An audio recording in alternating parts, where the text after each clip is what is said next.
Les enfants, je ne sais pas si vous avez déjà vu un chef d'orchestre.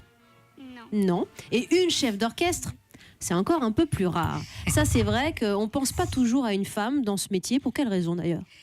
C'est vrai que par tradition, l'univers de l'orchestre, c'est un univers qui est très masculin, parce que pendant de nombreuses années, quand ça s'est développé au courant du 19e, du 20e siècle, c'était surtout les hommes qui faisaient de la musique.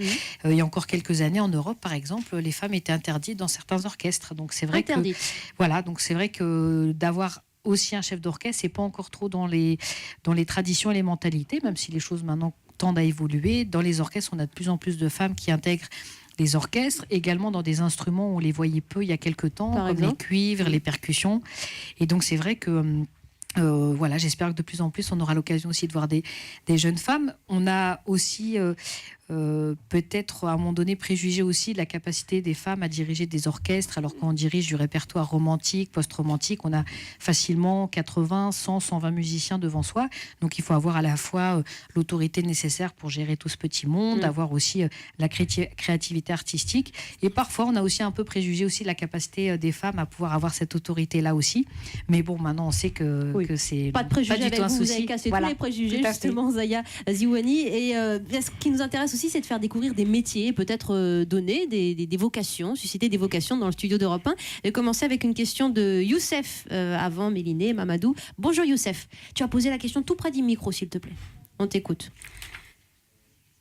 Comment et pourquoi êtes-vous devenu chef d'orchestre? Et ben voilà, première question. Merci Youssef de cette question, je suis ravie d'y répondre. Et en fait, déjà...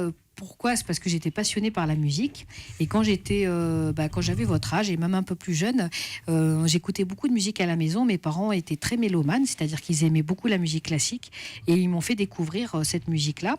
Et c'est surtout la musique d'orchestre, donc d'orchestre symphonique. C'est de l'orchestre symphonique où on a tous les instruments qui sont présents, les familles d'instruments, que ce soit les cordes, les vents, les percussions qui sont là. Et donc c'est cette musique-là que j'aimais beaucoup.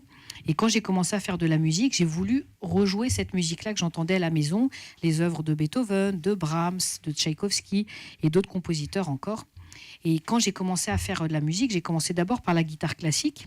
Mais j'étais un petit peu triste, j'aimais beaucoup cet instrument, mais comme il n'y a pas cet instrument dans l'orchestre, j'ai joué un autre instrument qui s'appelle l'alto, qui est un instrument à cordes. Et l'avantage de l'alto, c'est qu'il est placé au centre de l'orchestre. Et quand j'ai commencé à faire de l'orchestre, je me suis retrouvée devant le chef d'orchestre. Et là, d'un seul coup, pour moi, ça a été une révélation. J'ai découvert ce métier.